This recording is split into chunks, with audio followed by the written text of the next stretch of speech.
from a compassionate Ukrainian woman longing for connection. So you're gonna be 1 week with me. It's It's 2 days. 2 days. It's not 1 week. Right. So Can you then, count? To a controlling force who ruined every bond she formed. Relationship was. I cannot figure it. Like, it's okay. This is the shocking story of Natalie Mordovtseva, one of the most polarizing figures in 90 Day Fiancé history. Her quest for the American dream started with hope and romance, but quickly unraveled into a saga of manipulation, lies, and heartbreak that would haunt every relationship she touched.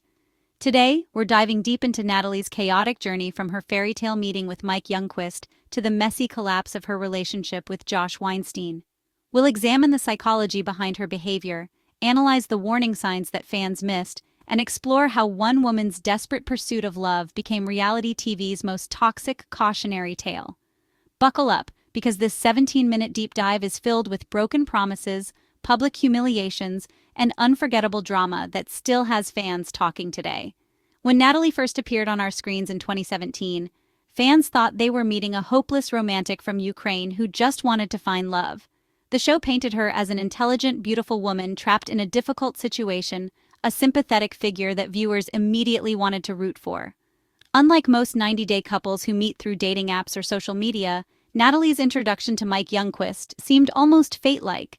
They were brought together through mutual friends, an American man and Ukrainian woman who asked them to be godparents to their child. When one of my best friends, Matt, got married to his wife, Svetlana, from Kyiv, Ukraine, they had a baby and they named me the godfather. And his wife's best friend, they named the godmother. This organic meeting gave their relationship an air of authenticity that was missing from many other couples on the show. Mike, a 37-year-old big-hearted guy from Sequim, Washington State, was completely smitten at first sight. Here was this stunning woman, Natalie, a 35-year-old model and actress from Kyiv who had beauty, brains, and serious ambition. She spoke multiple languages, had a successful career in Ukraine, and claimed to be deeply religious with strong family values. For Mike, who had been unlucky in love, she seemed like everything he'd been searching for. Their courtship moved at lightning speed. Mike flew across the world to meet her, and within just days of being together in person, he proposed at the Eiffel Tower during a romantic trip to Paris. The proposal itself was picture-perfect, down on one knee, ring in hand, with one of the world's most romantic backdrops. Fans ate it up, believing they were witnessing a genuine love story unfold. But even in those early episodes, cracks were already forming for viewers who paid close attention. Natalie's demands were immediate and non-negotiable. She wanted a baby not someday, not in a few years immediately. Mike, being more cautious and practical, wanted to wait until they were married, settled, and financially stable. This fundamental difference exposed the first major red flag. Natalie didn't just dislike hearing no, she refused to accept it entirely. The breaking point came during that same Paris trip. When Mike wouldn't agree to her aggressive timeline for starting a family, Natalie's romantic facade cracked completely. In one shocking scene that would become a defining moment, she ripped off her engagement ring and threw it back at him, demanding he take it home to America. Why do I have to keep your ring?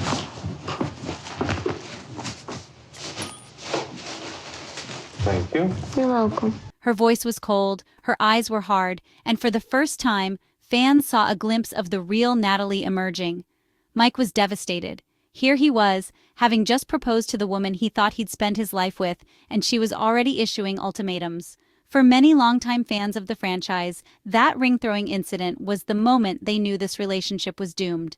When Natalie's K-1 visa was finally approved after months of waiting, she packed her bags for the United States with what seemed like high expectations. But instead of gratitude for the opportunity or excitement about starting a new life with her fiancé, she arrived with an endless stream of complaints. The house Mike had worked so hard to prepare, too small and outdated. The location in rural Washington, too isolated and boring. The Pacific Northwest weather, too cold and depressing. The local community, too simple and unsophisticated. Mike, who had been working extra hours to save money and prepare for her arrival, couldn't seem to win. Even the dozen red roses he surprised her with at the airport weren't the right color she wanted, white roses, because red reminded her of blood. This level of specificity in her complaints began to reveal a pattern that would define their entire relationship. Initially, fans were sympathetic. Moving to a new country is genuinely difficult, and culture shock is real. Many viewers defended Natalie, arguing that she was just adjusting to a completely different way of life. The rural Washington lifestyle was indeed a dramatic change from her cosmopolitan life in Kyiv, and it seemed reasonable that she might need time to adapt. But as episodes continued, it became clear this wasn't just about cultural adjustment. When the COVID-19 pandemic hit in early 2020, Mike's work in the logging industry was severely impacted. Money became tight, and he was working longer hours just to keep up with bills. Instead of understanding or offering support, Natalie saw this as another failing on his part. She demanded they attend couples counseling, which Mike agreed to pay for despite their financial struggles. During sessions, she made explosive accusations claiming Mike's mother had called her a hooker, saying Mike didn't respect her intelligence and insisting he didn't truly want to marry her. When Mike defended his mother and tried to explain his perspective, Natalie would shut down completely or storm out of the room. Why your mom call me hooker? No one called you hooker. I mean, No one called she you. thinks I'm a hooker. She said hooker to No, me. she didn't. My mom did not call I'm you that telling word. you. She did not call you that word. She did. Really nice. What are you talking about? Perhaps most telling was how she handled money during this difficult period. While Mike was struggling to pay their basic expenses, Natalie spent hundreds of dollars on elective dental surgery without discussing it with him first. When confronted about the expense, she argued that her appearance was important for her career and that he should support her ambitions.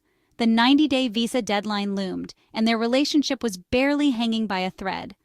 Mike had every reason to call off the wedding, the constant criticism, the financial stress, the complete incompatibility in their life goals. But in a decision that shocked even his own family, he went through with the marriage at the very last possible moment. The wedding itself was telling. It was a small courthouse ceremony with only his immediate family present. Natalie's mother couldn't attend due to travel restrictions, but even through video call, her disapproval was evident. Mike looked resigned rather than happy, and Natalie seemed more relieved than joyful. Fans could see it clearly. This wasn't a celebration of love. This was a desperate attempt at survival. By the time their story continued on happily ever after, it was clear that their marriage certificate hadn't magically fixed their fundamental incompatibilities. If anything, having legal status seemed to embolden Natalie's worst behaviors. Their daily life became a series of small battles and major confrontations. Mike would come home from long days of physical labor to find Natalie sulking about her isolation or criticizing some aspect of their life together. She complained about not having friends, but when Mike arranged social gatherings, she would find fault with his friends or refuse to participate fully.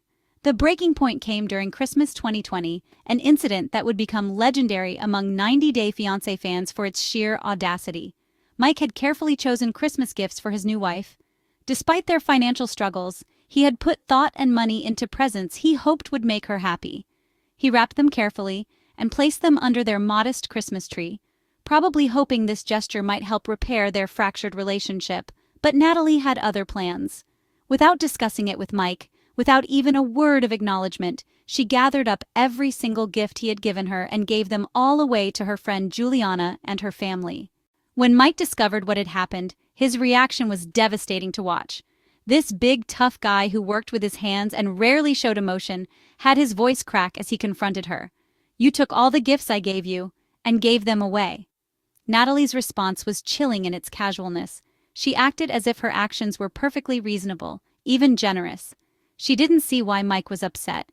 After all, Juliana's family needed the gifts more than she did, she reasoned. The complete lack of understanding about why this would hurt Mike revealed something fundamental about her character.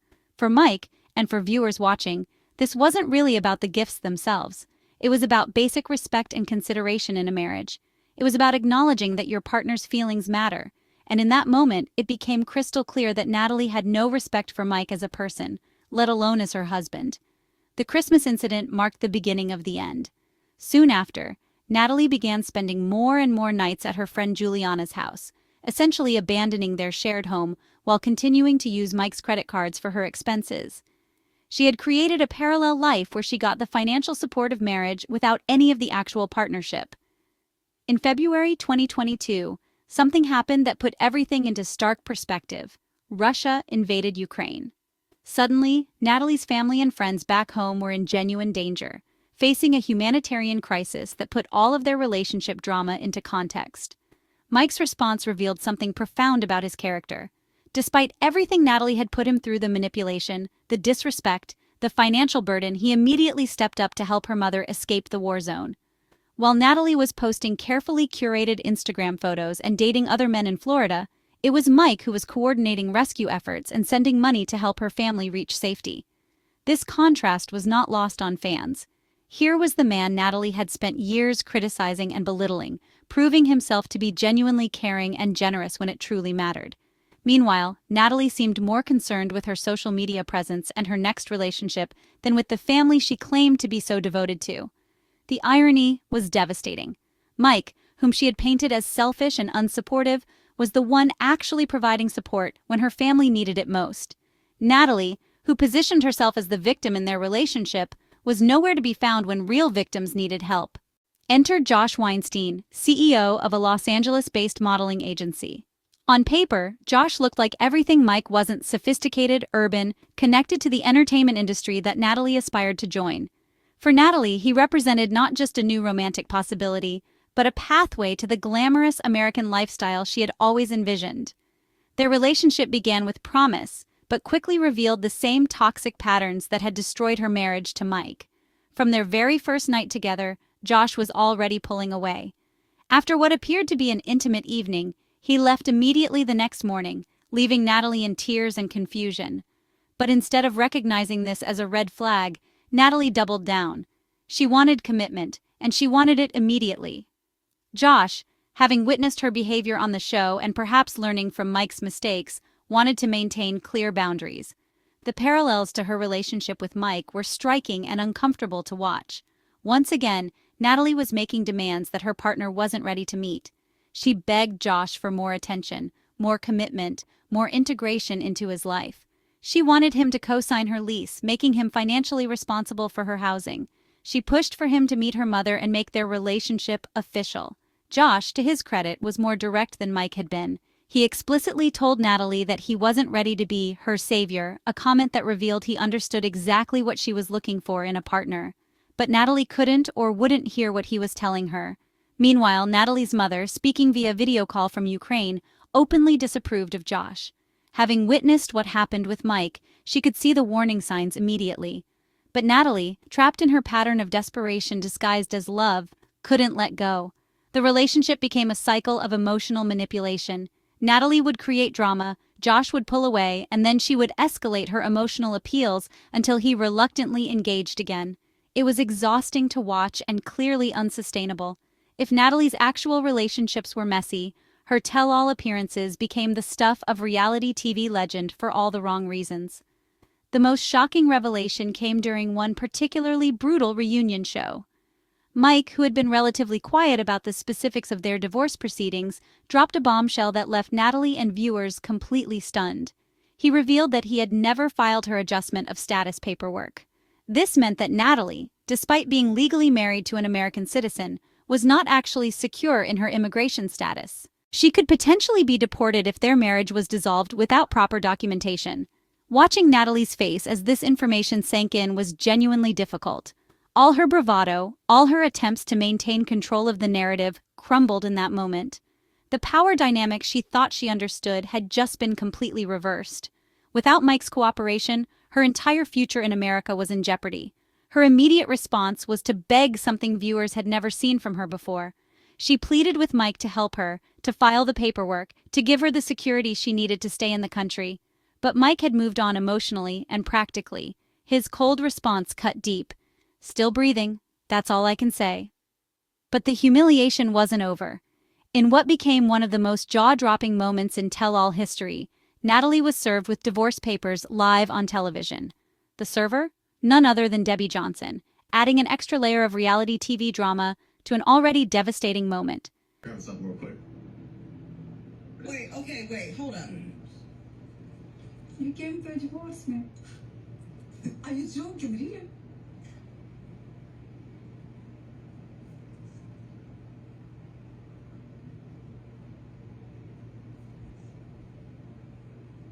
to marry. Debbie? Hey, Debbie? And What is that? your divorce papers.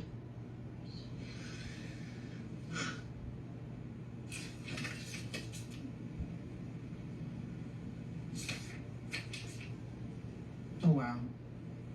I'm so sorry. Mike, why did you give those papers to Debbie? Because I needed someone to serve her. You could not hand them. Can't to her serve her yourself. myself, no. So Mike, when did you have these papers drawn up? 2 weeks ago. Oh, I'm gonna sign.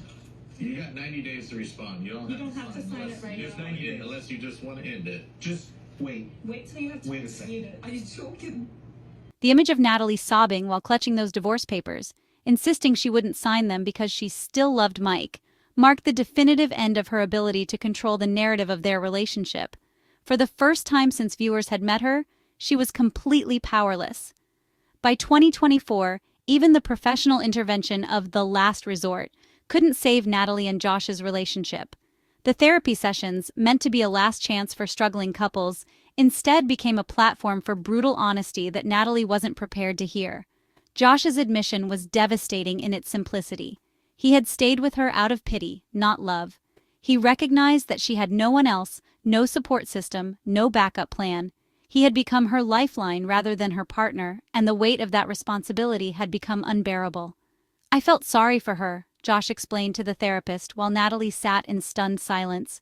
"She had nowhere to go, no one else. But that's not love. That's not a relationship. That's me being her safety net, and I can't do that anymore." The revelation that Josh saw her as a charity case rather than an equal partner was perhaps more devastating than any of the previous rejections she had faced. At least with Mike, there had been genuine attraction and affection in the beginning. With Josh, even that foundation had been an illusion. Once Josh finally cut the cord and ended their relationship definitively, Natalie was left exactly where she had started alone, but now with a trail of burned bridges behind her. Looking back at Natalie's journey across multiple seasons and relationships, a clear psychological pattern emerges.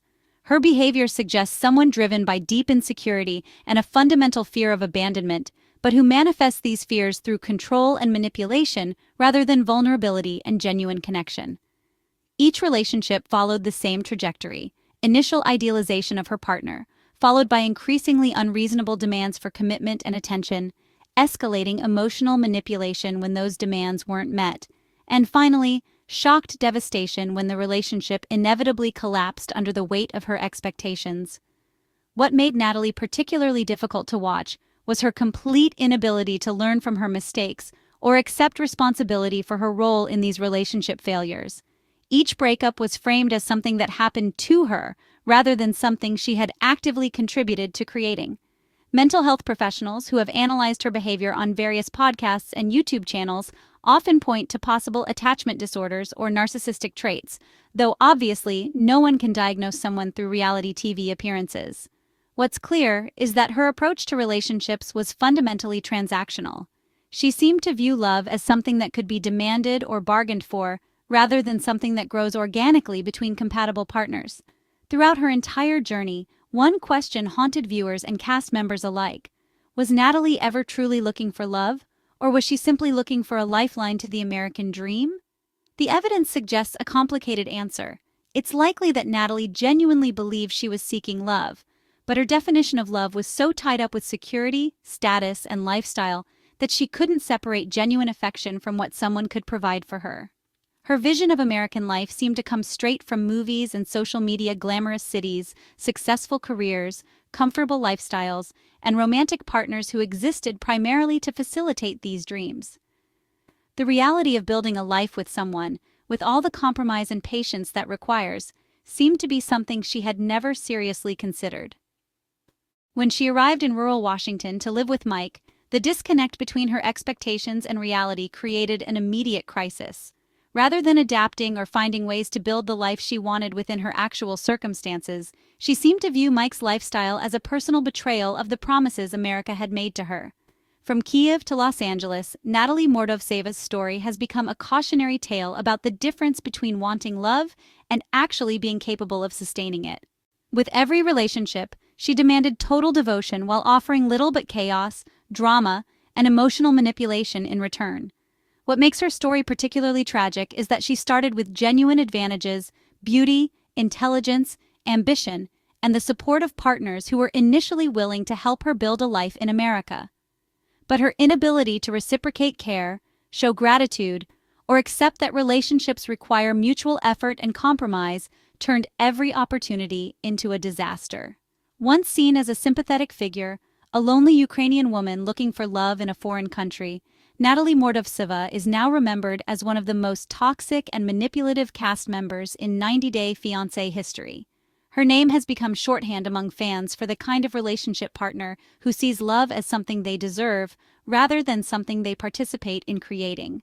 The final question that haunts her entire narrative remains: was Natalie a victim of her own insecurities and unrealistic expectations, or was she always consciously playing the game for her own gain?